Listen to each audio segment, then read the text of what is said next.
Well, each week a group of insiders joins me to offer perspective on some of the week's top stories.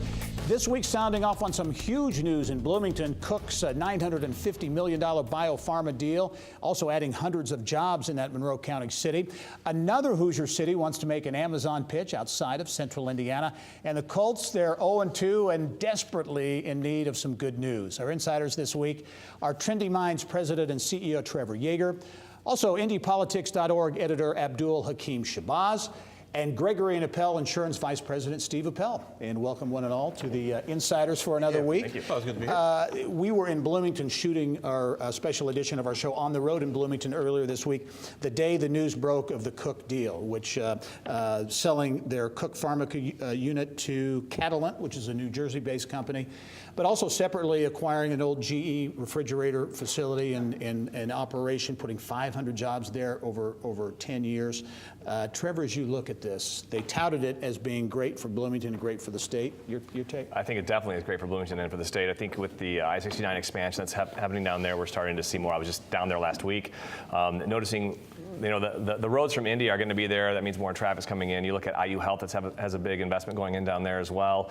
I think Bloomington is setting itself up nicely to become an even better city than what it is right now, and to attract people, not just to go there for an education, but also to have some really great opportunities for jobs after they are finished school. And bringing another biopharma company into the Bloomington community as well. You mentioned the IU Health. There's all this talk about the 10th Street connector that goes to a certified technology park they're talking about there. So big plans in Bloomington. Definitely. And I think also for Cook, they certainly know what they're doing, and when you drop $950 million onto your balance sheet, that gives you a lot of powder for investment, M&A, or other opportunities too. And Cook Pharmica, in a sense, was a startup 20 years ago. Whenever they started, I can't remember now. Maybe it was 10 years ago.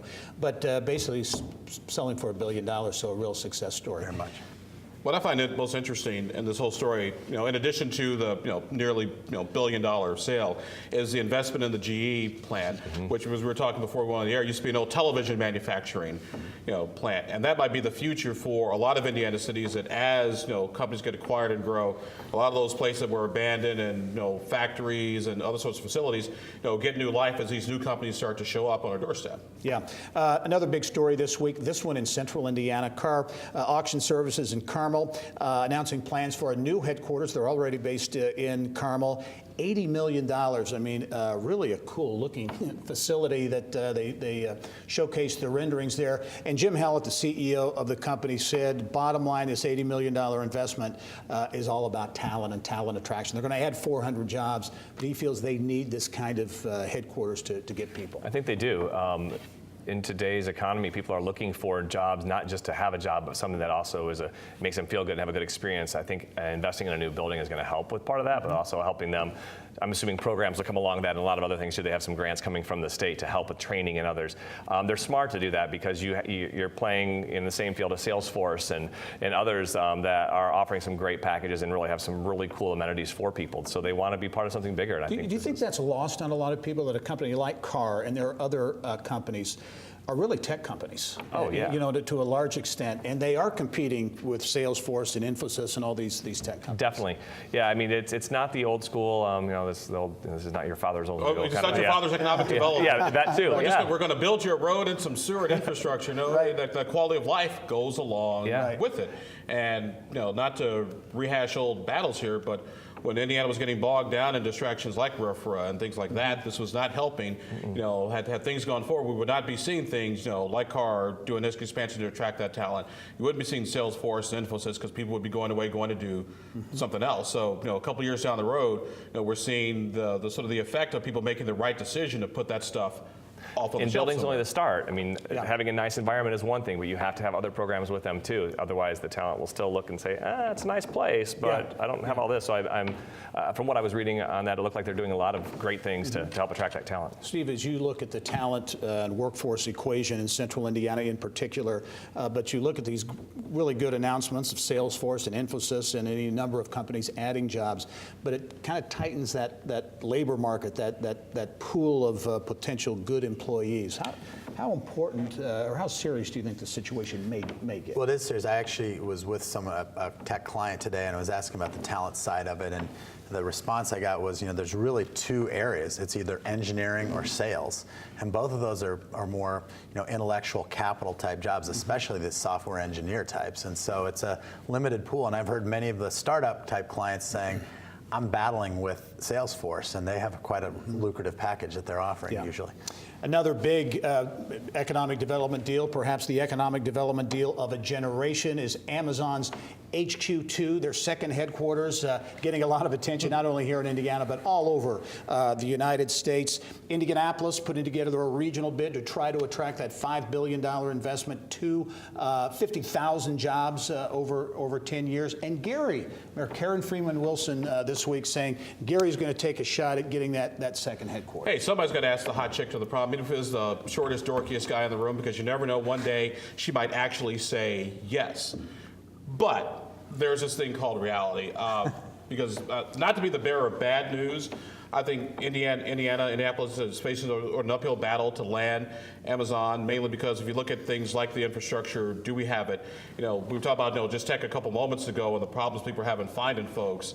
You think you had issues before trying to attract 50,000 of some of your top tech talent. Right. These are going to be challenges, and God bless Karen Freeman Wilson and the folks in Gary. I don't blame you for going forward, but.